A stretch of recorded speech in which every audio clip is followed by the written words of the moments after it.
গাজার সবশেষ পরিস্থিতি এবং যুদ্ধবিরতির ভবিষ্যৎ নিয়ে বিস্তারিত আলোচনা করার জন্য এই মুহূর্তে আমাদের সঙ্গে স্টুডিওতে উপস্থিত আছেন সহকর্মী সতীর্থ কর্মকার। সতীর্থ, আপনাকে স্বাগত জানাচ্ছি। সতীর্থ, শুরুতেই জানতে চাই, এই যে যুদ্ধবিরতির সবশেষ আপডেট আপনার কাছে কি আছে, এবং যুদ্ধবিরতি যদি সুনির্দিষ্ট সময় না হয় তাহলে পরে এটি হওয়ার সম্ভাবনা আসলে কতটুকু থাকে? শম্পা, আমরা যদি ইসরায়েলের টাইম জোন চিন্তা করি তাহলে ইসরায়েলে এখন সকাল 9:30টার কাছাকাছি কিছু একটা বাজে, এবং সকাল 6টার সময় এই যুদ্ধবিরতি কার্যকর হওয়ার কথা ছিল, অস্ত্রবিরতি। সুতরাং পুরো সময় পেরিয়ে গেছে, ব্যাপারটি এমন নয়। আমরা সবশেষ খবর যেটি জেনেছি, যে কারণে যুদ্ধবিরতিটি পিছিয়ে যাচ্ছিল বা নেতানিয়াহু সম্মতি দিচ্ছিলেন না, সেটি হচ্ছে আজকে প্রথম দিনে যে চুক্তিটি হয়েছিল যে হামাস 3 জন জিম্মিকে রেহাই করবেন, তার বিপরীতে ইসরায়েল হচ্ছে কারাবন্দী 95 ফিলিস্তিনিকে হচ্ছে রেহাই করবেন, এরকম একটি চুক্তি ছিল। কিন্তু পরে নেতানিয়াহুর ক্যাবিনেটের পক্ষ থেকে জানানো হয় হামাস যে 3 জিম্মির মুক্তি দিতে চাচ্ছে, সেই 3 জিম্মির পরিচয়, তাদের পরিচয় সম্পর্কে অবহিত করা হয়নি আগে। এই পরিচয়টি প্রকাশের আগে এই যুদ্ধবিরতি বা অস্ত্রবিরতির চুক্তিতে সম্মত হতে রাজি হয়নি ইসরায়েল। সুতরাং এই পর্যন্ত এটি থেমেছিল।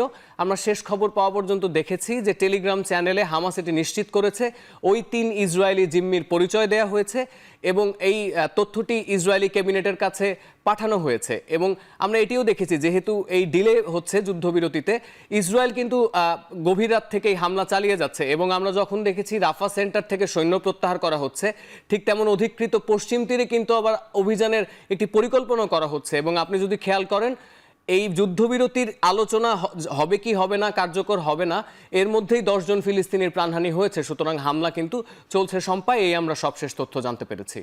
সতীর্থ, এবারে জানতে চাই এ বিষয়ে যুক্তরাষ্ট্র কি বলছে, এবং এই যে যুদ্ধবিরতি নিয়ে ইসরায়েলি প্রধানমন্ত্রীর যে শর্ত, সেটি যুদ্ধবিরতিতে কি ধরনের প্রভাব ফেলবে?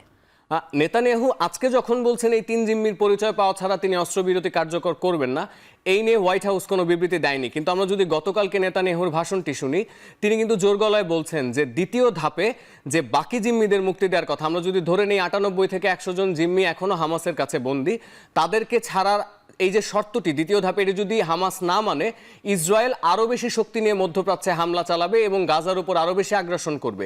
এটিতে নাকি বিদায়ী প্রধানমন্ত্রী এবং নবনির্বাচিত প্রধানমন্ত্রী অর্থাৎ জো বাইডেন এবং ডোনাল্ড ট্রাম্প দুজনই সম্মতি দিয়েছেন। সুতরাং নেতানিয়াহু কালকে একটি বারবার পরিষ্কার করেছেন যে এই যুদ্ধবিরতি আসলে সাময়িক যুদ্ধবিরতি। সুতরাং যে সময় ইসরায়েল চাইবে সে আবারও ফিলিস্তিনের ওপর হামলা করতে পারে, সে হামাস নির্মূলের অভিযানে নামতে পারে, এবং সেক্ষেত্রে বিদায়ী প্রেসিডেন্ট এবং নবনির্বাচিত প্রেসিডেন্ট যিনি 20 তারিখ শপথ নেবেন, ট্রাম্প গ্রিন সিগন্যাল দিয়েই রেখেছেন। সুতরাং এটি ধরে নেওয়া যাচ্ছে যে নেতানিয়াহু যতক্ষণ পর্যন্ত নিজে স্থির না হবেন তিনি যুদ্ধবিরতিতে সম্মতি দেবেন কি দেবেন না, যুক্তরাষ্ট্রের পক্ষ থেকে কোনো বাধা আসবে বলে এই মুহূর্তে মনে হচ্ছে না। শম্পা, সতীর্থ, আপনার কথার সূত্র ধরে একটু জানতে চাই, এই যে পুরো বিষয়টি আমরা আপনার কাছ থেকে জানলাম, এ বিষয়ে হামাসের বক্তব্য আসলে কি? আপনি যদি খেয়াল করেন দেখবেন হামাস কেন আসলে এই পরিচয়টি দিতে চাচ্ছিল না 3 জন জিম্মির।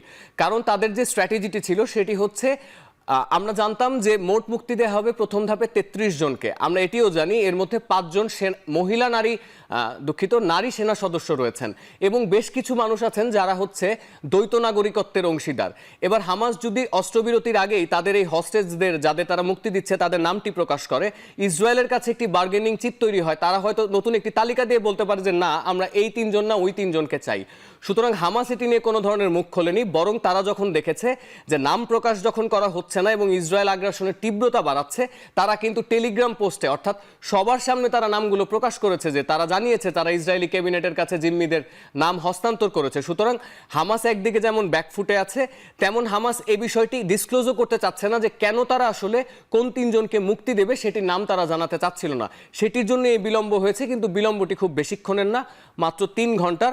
আমরা প্রত্যাশা করব হয়তো হামাস এর পরে বিষয়টি আরো ক্লিয়ার করবে, কিন্তু এতক্ষণ অবধি যতক্ষণ পর্যন্ত হামাস নাম ঘোষণা করেনি, তারা জানাচ্ছিল টেকনিক্যাল অর্থাৎ যান্ত্রিক কোনো ত্রুটির কারণে নাকি এই জিম্মিদের নাম ডিসক্লোজ করা যাচ্ছে না। এই যান্ত্রিক ত্রুটি ছাড়া হামাস এখনো পর্যন্ত আন্তর্জাতিক গণমাধ্যমের কাছে অন্য কোনো বিবৃতি দেয়নি। শম্পা, আমরা এই পুরো পরিস্থিতিটি আপনার কাছ থেকে জানছিলাম, যেহেতু এই মুহূর্তে যুদ্ধবিরতি নিয়ে এক ধরনের ধোঁয়াশা তৈরি হয়ে রয়েছে, তাহলে এর ভবিষ্যৎ কি আসলে? নতুন করে আমেরিকায় নতুন করে প্রশাসন চলে এসেছেন, এবং আগের প্রশাসনও এক ধরনের পদক্ষেপ নিয়েছিলেন, নতুন প্রশাসন আরেক ধরনের পদক্ষেপ নেবেন এমন আভাসও দেওয়া হচ্ছে। সেক্ষেত্রে সামগ্রিক খুব ছোট করে জানতে চাই এই পরিস্থিতিটি আসলে কোন দিকে গড়াচ্ছে, কোনো তথ্য আছে কিনা আপনার কাছে? শম্পা, আপনি যদি খেয়াল করেন গতকালকে একটি বিষয় নিয়ে গণমাধ্যমে প্রচুর আলোচনা হচ্ছিল যে এই যুদ্ধবিরতিটা আসলে কার ক্রেডিট, ট্রাম্পের নাকি বাইডেনের। এই যে নেতানিয়াহুর মধ্যে এক ধরনের তাড়াহুড়া দেখা গেল, সেটি কিন্তু আসলে এই কারণেই দেখা গেল কারণ তিনি চাচ্ছিলেন যে আমেরিকার যে নবনির্বাচিত প্রেসিডেন্ট ডোনাল্ড ট্রাম্পের উদ্দেশ্যটি কি, এবং ডোনাল্ড ট্রাম্প যে মুহূর্তে বলেছিলেন যে তিনি চান শপথ গ্রহণের আগে যুদ্ধবিরতি কার্যকর হোক, আমরা দেখলাম নেতানিয়াহু প্রশাসনের মধ্যে এক ধরনের তৎপরতা দেখা যাচ্ছে। আবার বাইডেনও তড়িঘড়ি করছেন কারণ তিনি ক্রেডিটটি ট্রাম্পকে দিয়ে দিতে চান না।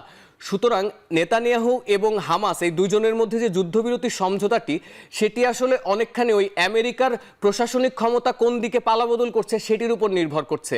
এবং আমরা যে যুদ্ধবিরতির ফেজগুলো দেখেছি, প্রথম ধাপ, দ্বিতীয় ধাপ, প্রত্যেকটি খুবই কন্ট্রাডিক্টরি, অর্থাৎ এক পক্ষ আরেক পক্ষকে নানা ছোট বড় কারণে এই প্রস্তাব থেকে সরে আসতে পারে। নেতানিয়াহু কাল কিন্তু একবারে বলেই দিয়েছেন যে তার যদি একবারের জন্য মনে হয় যে হামাস তার কথা রাখছে না, তিনি কিন্তু এসকেলেশন বাড়াবেন। সুতরাং পরিণতিটি ডিপেন্ড করছে ডোনাল্ড ট্রাম্প আসলে ইসরায়েলকে কোন ভূমিকা অবতীর্ণ হতে দেখতে চান এবং তিনি কোনো নেতানিয়াহুকে চাপ দিচ্ছেন কিনা। নেতানিয়াহু স্বয়ং হয়তো যুদ্ধটি বন্ধ করতে চাইবেন না, কারণ তিনি চান ইরানের সমস্ত প্রক্সি শক্তিকে ধ্বংস করে দিতে। সুতরাং যুদ্ধবিরতির ভবিষ্যৎটি আসলে 20 জানুয়ারির পর আরেকটু বেশি পরিষ্কার হবে বলে আমার মনে হয়। শম্পা, সতীর্থ, আপনাকে অসংখ্য ধন্যবাদ।